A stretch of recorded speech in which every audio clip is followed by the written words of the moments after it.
Os números da dengue em todo o estado são preocupantes e o combate ao Aedes aegypti só será eficiente com a participação de todos nós. Para esclarecer mais uma vez algumas dúvidas que a população tem, a gente trouxe aqui no estúdio o coordenador de controle de dengue da Secretaria Estadual de Saúde, Murilo do Carmo. Boa tarde, Murilo. Seja bem-vindo. Gustavo, muito boa tarde a todos de casa.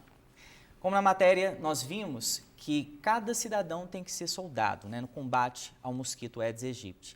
Em primeiro lugar, assim, como fazer? Muita gente às vezes tem dúvida, como que eu denuncio, Eu passo numa rua, vejo ali lixo espalhado num terreno baldio, como que eu faço para denunciar? Ou às vezes é o meu vizinho, que está ali com vários criadouros e não faz nada, então eu tenho que denunciar. Como que faz?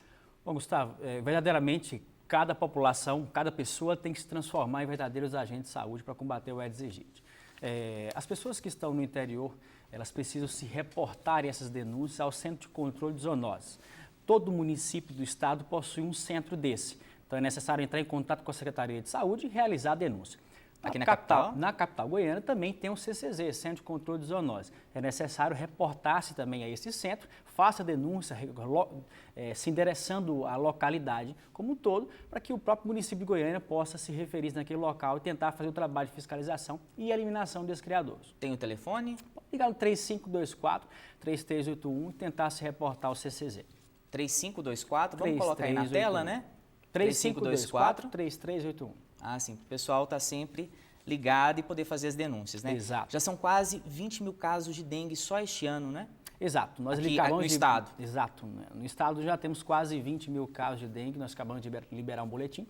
É um aumento aí, um pouco mais de 0,5% se ele for comparar com o mesmo período do ano passado. Por isso que o trabalho não deve parar. O Goiás contra o Aedes está agora já no seu segundo ciclo e nós já conseguimos visitar só agora nos 12 primeiros dias de fevereiro quase 300 mil imóveis. Pois é. Murilo, agora a gente vai acompanhar algumas dúvidas que a população tem. Nossa equipe foi ontem às ruas de Goiânia para saber quais são as principais dúvidas, os principais questionamentos aí da população a respeito do Aedes aegypti, que é um mosquito danado que transmite várias doenças. Por isso a gente vai ver agora, a primeira pergunta é da Janaína. Vamos ver. O que esse mosquito realmente transmite e o que pode provocar realmente no ser humano? Então, tá aí a dúvida da Janaína. Bom, Janaína, olha só, o Aedes aegypti, ele transmite cerca de mais de 80 doenças. É muita coisa, Já transmitiu a febre amarela urbana na década de 50, quando todo mundo tinha medo dessa doença. Hoje não transmite mais? Hoje não. Felizmente, o Aedes aegypti não tem transmitido esse tipo de doença. Mas foi na época justamente que nós conseguimos erradicar o Aedes aegypti na década de 50. E por algum motivo, naquela época, ele retornou com força, Hoje, no nosso estado, o Aedes aegypti tem transmitido a febre chikungunya, mas felizmente no território goiano não existem casos autóctones. Existem casos importados de pessoas que viajaram para a região do Caribe ou do Nordeste e retornaram com a doença. Mas ninguém contraiu chikungunya no território goiano. E o Aedes aegypti também está transmitindo dengue. Só em 2016 já tem 7 óbitos suspeitos de vítimas que tiveram dengue, E, infelizmente, o vírus Zika, que já tem casos autóctones, Sobretudo na capital goiana, no setor sul, e alguns municípios como Rio Verde, Santo Antônio, Descoberto. Quantos casos confirmados de Zika vírus aqui no estado? No estado de Goiás, nós temos 16 casos confirmados de Zika vírus em todo o estado.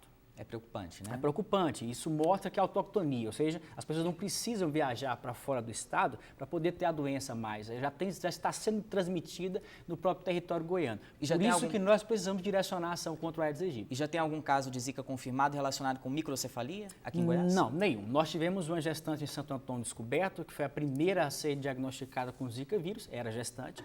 Felizmente a criança nasceu e passa bem, não nasceu com microcefalia. E a secretaria está acompanhando o desenvolvimento dessa criança para saber como é que vai ser os primeiros passos dela em relação à mãe que teve Zika vírus na realidade. Vamos ver agora a pergunta do Fernando.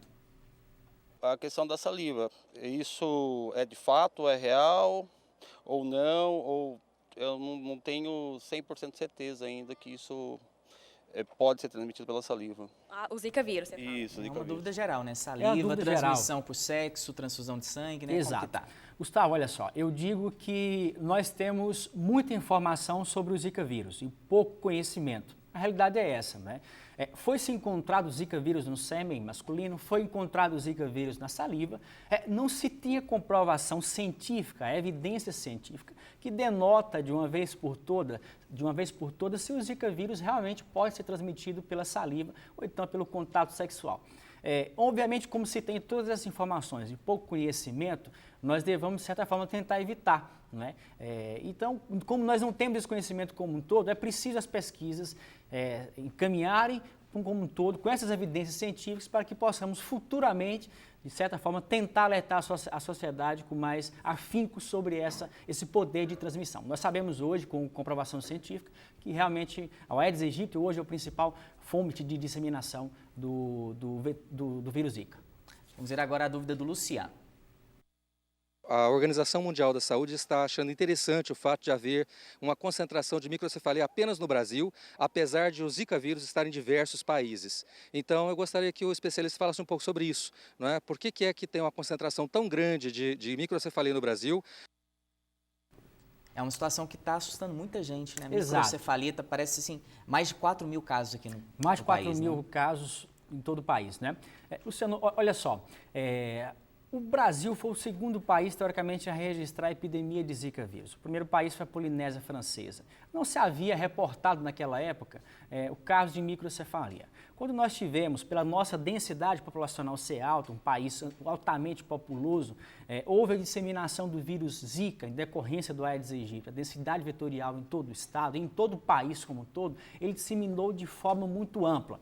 E, obviamente, concentrou-se a maior quantidade de microcefalia, sobretudo no nordeste do país. Aí que os pesquisadores fizeram realmente essa associação das microcefalias estarem associadas ao Zika vírus.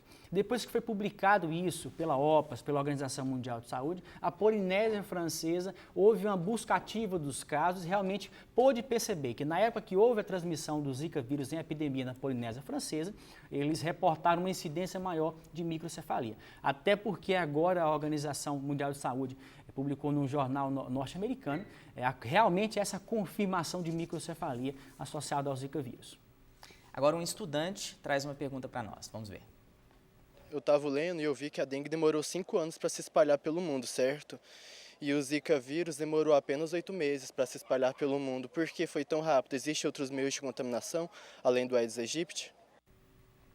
Bom, é necessário entender que o período de disseminação da dengue, ele se deu numa reportagem antes do êxodo rural. Né? Na época do êxodo rural, nós tínhamos uma quantidade muito grande de pessoas que residiam nas zonas rurais. Né? E, paulatinamente, isso foi mudando e a sociedade foi se readaptando aos meios urbanos. E isso aconteceu com a Aedes aegypti. Né? Realmente, o vírus Zika tem se espalhado 5 vezes de maneira mais forte, mais intensa por todo o país, justamente pelos passantes que circulam em todo o país e pela facilidade de disseminação, tanto do Aedes aegypti quanto das pessoas. E isso, de certa forma, fez com que a maioria dos nossos estados brasileiros já se reportassem casos autóctones de Zika vírus. Agora a última dúvida é do Orestes Rodrigues, vamos ver. Surgiram boatos nas redes sociais que crianças até 7 anos poderiam desenvolver algum problema neurológico pegando o Zika vírus.